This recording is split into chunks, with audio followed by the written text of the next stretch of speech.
Nah kemudian dari 5.000, 4.000 kemudian bukan di take down, ditutup. Kemudian yang 1.000 dilakukan deal. Mau bayar nggak? Gitu. Kalau bayar dia bisa jalan. Dan ceritanya kemarin ini buat masyarakat Indonesia. Kalau kemarin ada info bahwa satu situs itu bayar 8,5 juta, saya nggak percaya mas. Informasi yang saya dengar dari dalam ya, mahal mas. Satu situs tuh kalau nggak ditutup bayarnya 25-an juta. Wow. Gitu loh. Jadi kalau itu 1.000 situs, kalikan saja sebulan tuh 250 miliar. Gitu loh. 25 miliar, 25 miliar. Assalamualaikum teman-teman, kembali lagi di channel Heru MK.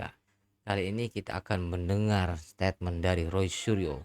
Beliau akan membongkar suap kasus judol. Beliau mengatakan bahwa uang store judol itu enggak 8,5 juta per situs, melainkan 25 juta per situs teman-teman. Bayangkan 25 juta dikali 1.000 situs. Aduh, berapa banyak tuh uangnya teman-teman. Oke, nggak usah berlama-lama, kita langsung saja lihat ke videonya teman-teman.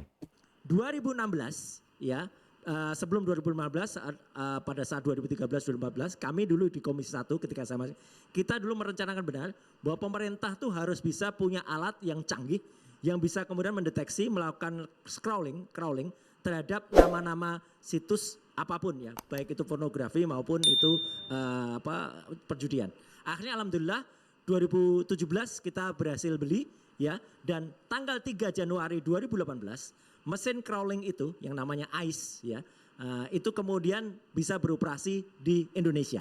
Mesin itu harganya 250 miliar mas, itu uang rakyat loh ya. Itu uang rakyat. Masih ada mesinnya? Masih, ini yang menarik. Mesin itu kemudian singkat kata digunakan, dan ketika kita COVID, Pak Irwanto, ketika kita COVID, mesin itu ada SOP yang kemudian bisa dioperasikan di remote dari work from home. Nah ketika bisa work from home, inilah kemudian timbul peluang. Dan ketika COVID itu sudah tidak diberlakukan lagi di Indonesia, ternyata ada juga pada itu pergantian Menkominfo waktu itu. Dari Johnny Gerald Plate ke Budi Aris Setiadi. Nah dia dilapori sebenarnya, mesin ini bisa nggak tetap di remote. Konon kabarnya, tolong diverifikasi kalau perlu nanti pada saat pemanggilan dia. Apakah masih tetap diizinkan mesin itu dioperasikan dari luar kantor Kominfo? Ternyata jawabannya Mas Abah, bisa. Masih boleh aja, biarin aja. Nah itu timbul peluang.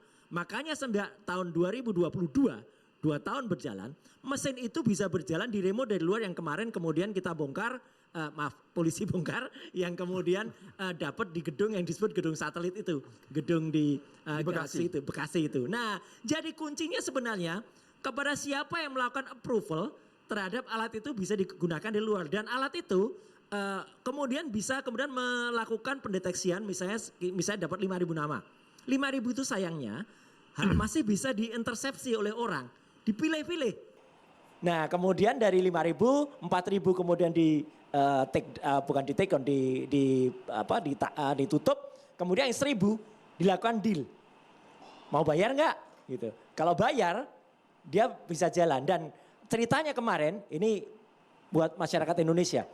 Kalau kemarin ada info bahwa satu situs itu bayar 8,5 juta, saya nggak percaya mas. Informasi yang saya dengar dari dalam ya, mahal mas. Satu situs tuh kalau nggak ditutup bayarnya 25-an juta. Wow. Gitu loh. Jadi kalau itu 1.000 situs, kalikan saja sebulan tuh 250 miliar.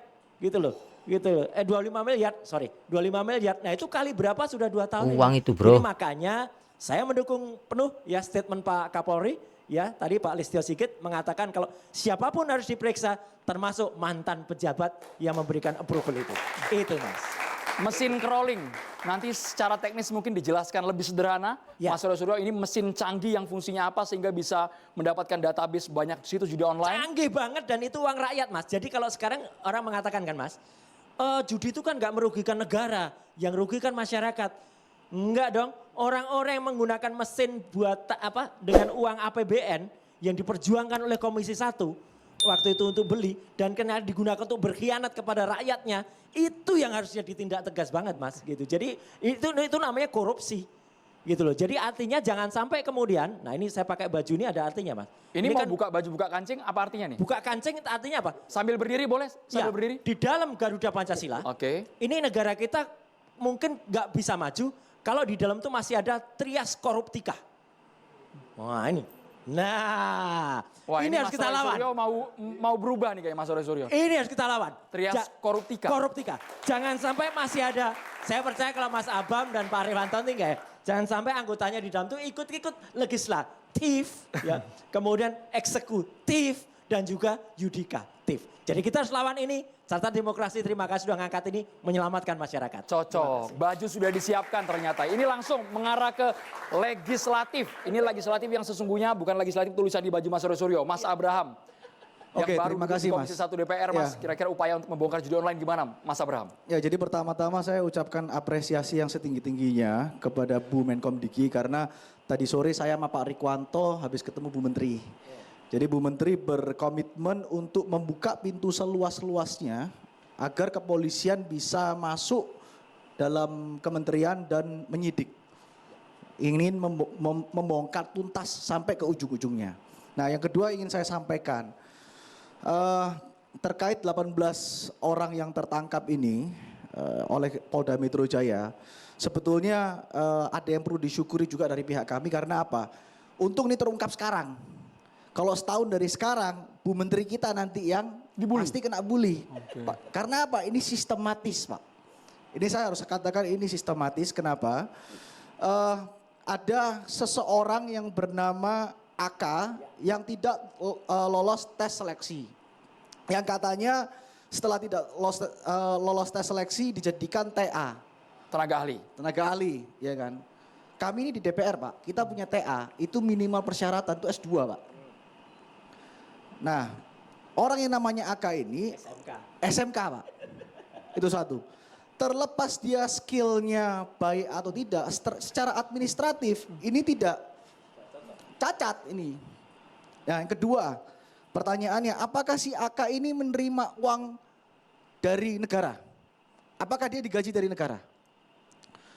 Kalau misalnya dia digaji dari negara, pertanyaannya kapasitasnya dia digaji dari negara itu apa? Dan yang kedua, siapa yang meloloskan dia? Siapa tidak bisa kita mengatakan, oh ya ini kita loloskan karena skillnya. Kalau itu terjadi kesalahan, itu tanggung jawab orang yang meloloskan. Yang merekrut. Yang merekrut. Oke. Kenapa? Ada jurisprudensinya, Pak. Saya dulu advokatnya Mensos. Pada waktu saya masuk ke tim hukumnya, itu kalau nggak salah PLTK Biro Umum atau PPK-nya, itu diputuskan secara sepihak oleh mantan menteri. Dan itu dijadikan bukti di fakta persidangan. Nah, yang kedua yang ingin saya sampaikan, kenapa kok saya ingin agar kepolisian ini harus membuka. Saya nggak ada permasalahan dengan mantan menteri yang lama.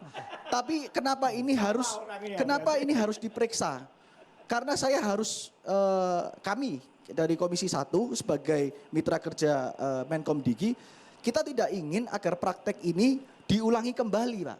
Kita ingin tahu ujungnya sampai mana. Karena apa? Orang yang bernama AK ini disebutkan oleh pihak kepolisian mampu melakukan pemblokiran.